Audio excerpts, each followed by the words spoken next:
Habari za wakati huu mtazamaji wa ITV Super Brand Afrika Mashariki, karibu katika habari za saa. Mimi ni Abdushakur Mrisho. Mtazamaji, nikukumbusha tu kwamba taarifa hizi zinapatikana pia hivi sasa mubashara kupitia akaunti zetu za Facebook na YouTube kwa anwani ya ITV Tanzania.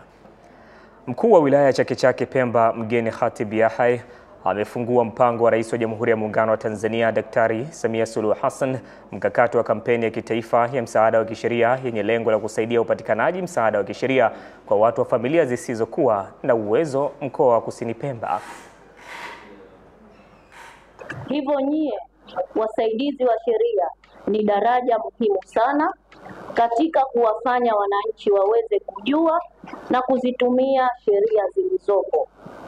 Wito wangu kwenu, muwe ni daraja la matumaini, daraja la faraja, daraja la kuwavusha wananchi katika kudai na kupata haki zao.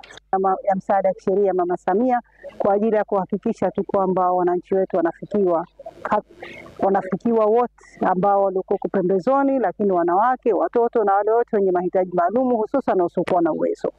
Hata hivyo, pamoja na kazi nzuri inayofanywa na watu wa huduma za msaada wa sheria, bado jamii zetu zinakabiliwa na changamoto kadhaa zinazofifisha jitihada za serikali katika kufikia malengo tarajiwa. Miongoni mwa changamoto hizo ni kama hizo: kazi inafanyika vizuri, wala hilo hatuwezi kupinga, lakini imeonekana kwamba bado kuna changamoto. Wananchi wa wilaya za Nyasa mkoani Ruvuma na wilaya ya Ludewa mkoani Njombe waishio mwambao mwa ziwa Nyasa wameiomba serikali kuongeza kasi ya udhibiti wa bandari zisizo rasmi, yaani bandari bubu, ambazo zinadaiwa kutumika kuingiza bidhaa za magendo ikiwemo petroli, diesel na sukari kutoka nchini Malawi na Msumbiji na kusababishia serikali hasara kutokana na kupoteza mapato yatokanayo na kodi. Yale mafuta ya mitaani yanakuwa hayajatimia kile kiwango kinachotakiwa cha kiserikali kwa maana ya lita kamili ya mafuta. Lakini faida ya kuweka mafuta sheli, unapata mafuta ambayo tayari yana ubora na yapo kwenye viwango, lakini pia serikali ihakikishe inapeleka sheli hata vijijini huko. Kutuwekea sheli kama hizi ni kutusaidia sisi kutokana na vyombo vyetu, na tunashauri serikali wazidi kupunguza bei kutokana na mafuta yanavyokuwa bei juu. Tuna kikosi kazi hapa ambacho kinafanya doria, ambacho tuliunda, kinahusisha vyombo vyetu, kimewezeshwa, kinafanya kazi kuhakikisha kwamba magendo tunakamata sana. Kamata sukari hapa, zile mafuta ya petroli pamoja na diesel. Kwa hiyo tumekuwa tukiimarisha hizo doria. Tunajipanga na kamati ya usalama ya mkoa, lakini na stakeholders wengine, ili tushirikishe wenzetu wa Ludewa kwenye eneo hilo ambayo inataja kwamba limekuwa na bandari bubu. Baadhi ya watu wamekuwa kivusha baadhi ya bidhaa kutoka upande ule wa Malawi kuja upande kidogo wa Mbeya na kuingia upande wetu sisi. Kamishna Jenerali wa Jeshi la Zimamoto na Uokoaji CGF John Masunga amewapandisha vyeo askari 6 wa mkoa wa Simiyu wa jeshi hilo, huku akiwataka kutumia vyeo hivyo kuboresha utendaji kazi wao katika kuwahudumia wananchi na kuadhimisha siku ya Zimamoto duniani kwa kujitolea damu katika hospitali ya halmashauri ya mji wa Bariadi kwa lengo la kuwasaidia wagonjwa na wamama wajawazito.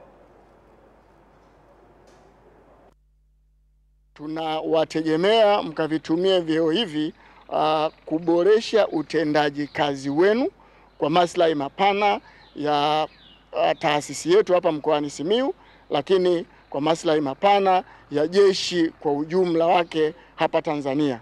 Huduma kwa jamii itaboreshwa kwa kiwango kikubwa kwa sababu motisha na munkari ya kufanya kazi Kamishna Jenerali ameshatekeleza kwa kutupatieni vyeo, kwamba nitakitendea haki cheo hiko na kazi zake kwa uaminifu na uadilifu.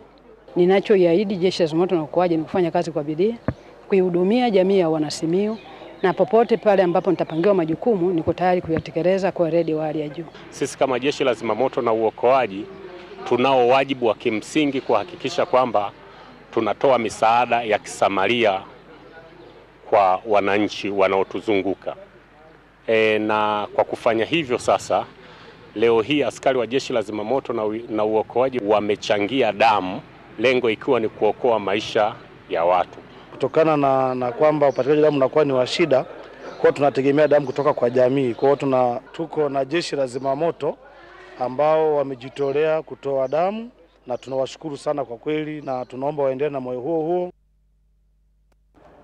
Mtazamaji, mwisho wa habari za saa kwa wakati huu. Kipindi kinachofuata ni Arts and Lifestyle, kinaendelea muda huu.